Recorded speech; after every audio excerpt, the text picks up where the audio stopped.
First পার্টে তো দেখানো হয়নি কেকটা কেমন ডিজাইন দিয়েছি, কারণ ভিডিওটা অনেকটা লং হয়ে যাবে। তার জন্য আমি ফার্স্ট পার্টে কোনোটাই কিছু দেখাইনি, ডিজাইনটা জাস্ট ক্রিম করাটা তোমাদেরকে দেখিয়েছি। তো তারপর এখানে এই পার্টে আমি সম্পূর্ণটা দেখাবো কিভাবে কেমন করে ডিজাইনটা করছি। তো দেখো আমার কিন্তু ফার্স্টে ক্রিম করা কমপ্লিট হয়ে গেছে। তারপর দিয়ে দিচ্ছি বেবি পিঙ্ক। তো যেহেতু সিম্পলি একদম কেকটা দিয়েছিল, একদমই সিম্পলি দিয়েছিল, এদিকে দিয়ে দিলাম একটা বেবি পিঙ্কের মানে পিঙ্কের মধ্যে হালকা পিঙ্কের মধ্যে হোয়াইট আর পিঙ্কের মধ্যে গোলাপ। তারপর এখানে দিয়ে দিলাম রেড গোলাপ। তারপর উপরেও একটা দিয়ে দিব হোয়াইট গোলাপ আর রেড গোলাপ। তো দেখো এই গোলাপগুলো দেওয়াতে কিন্তু কেকের জিনিসটা আর কেকের এইটা ডিজাইনটা আরও বেশি সুন্দর হয়ে গেছে। আর মাঝখানেটাও দেখছো যেহেতু শেপটা ঠিক করে হয়নি, সেটাও আমি ঠিকঠাকভাবে করে দিব, তোমরা দেখতেই পারবে। তারপর এখানে দেখো কেকটা কিন্তু আমার বানানো হয়ে গেছে। যেই পুচকিটার বার্থডে ছিল তো ওর ছিল বা হ্যাপি বার্থডে, তাই হ্যাপি বার্থডে দিয়েছিলাম। যাদের অ্যানিভার্সারি থাকবে অ্যানিভার্সারি দেবে। কেকের কিন্তু সম্পূর্ণ ডিজাইনটা এখনও কমপ্লিট হয়নি।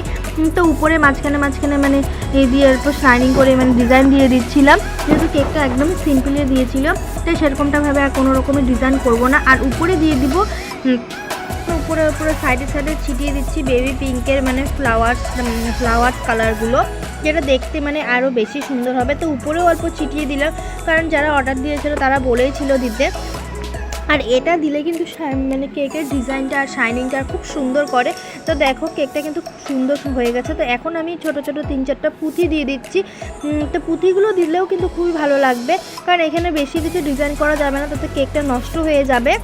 তো দেখো আমার কেকটা কিন্তু অলরেডি পুরো বানানো হয়ে গেছে। তো তোমরা কমেন্ট করে জানিও যে আমার কেকের ডিজাইনটা কেমন হয়েছে, কেকটা কেমন হয়েছে ডিজাইনটা।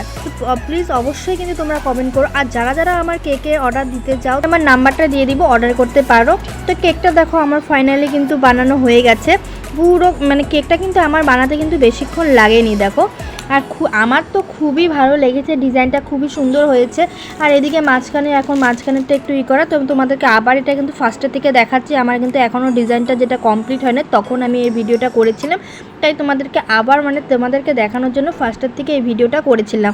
কিন্তু তোমরা দেখে বলো যে কেমন হয়েছে। আর এর উপরে কিন্তু আমি অনেক কিছুই দিয়েছি, জেলি যা সব কিছুই দিয়েছি। এখানেও আমি সাইডে ডিজাইনগুলো করছি। তোমাদেরকে তো বললাম আমি ফার্স্টের থেকে আমি ভিডিওটা করেছিলাম, পরে তোমাদেরকে ভালোভাবে জুম করে দেখানোর জন্য, তাই দেখাচ্ছি।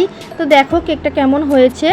তো আমার কিন্তু খুবই পছন্দ হয়েছে। যাদেরকে আমি কেকটা অর্ডার দিয়েছি তারাও বলেছে খেয়ে মানে খুবই সুন্দর হয়েছে।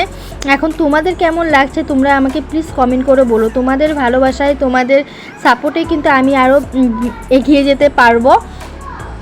তো এদিকে তো বললামই যে এটা আগেই দেওয়া হয়ে গেছিলো, তো তোমাদেরকে দেখানোর জন্য জুম করে তাই আমি ভিডিওটা আবার ক্লিক করেছিলাম। তো পুঁথিগুলো দেখো আমি পরে আবার দিয়ে দিলাম। তো সবই আগে দেওয়া ছিল, তো তোমাদেরকে আবার বারবার করে বলছি, তোমাদেরকে বারবার মানে দেখানোর জন্য জুম করে তাই আমি ভিডিওটা আবার পরে করেছিলাম। তো তোমাদেরকে ফার্স্টের থেকে একদম সামনে থেকে জুম করে দেখাচ্ছি। দেখো কেকটা কেমন হয়েছে, তোমরা প্লিজ আমাকে কমেন্ট করো। কমেন্ট করতে কিন্তু একদমই ভুলো না যে কেকটা কেমন হয়েছে। না আমার বলতে কি সবারই বলছে, অনেকেই বলছে যে কেকটা খুবই ভালো হয়েছিল, খেতেও খুবই সফট হয়েছিল। আর এইভাবে প্রেসার কুকারে কেক বানালে কিন্তু কেক একদমই ফেটে যাবে না, একবারই নষ্ট হয়ে যাবে না। আমি কিন্তু বেশিরভাগ মাইক্রোওভেন থেকে প্রেসার কুকারেই কেকটা বানাই। তো আজকের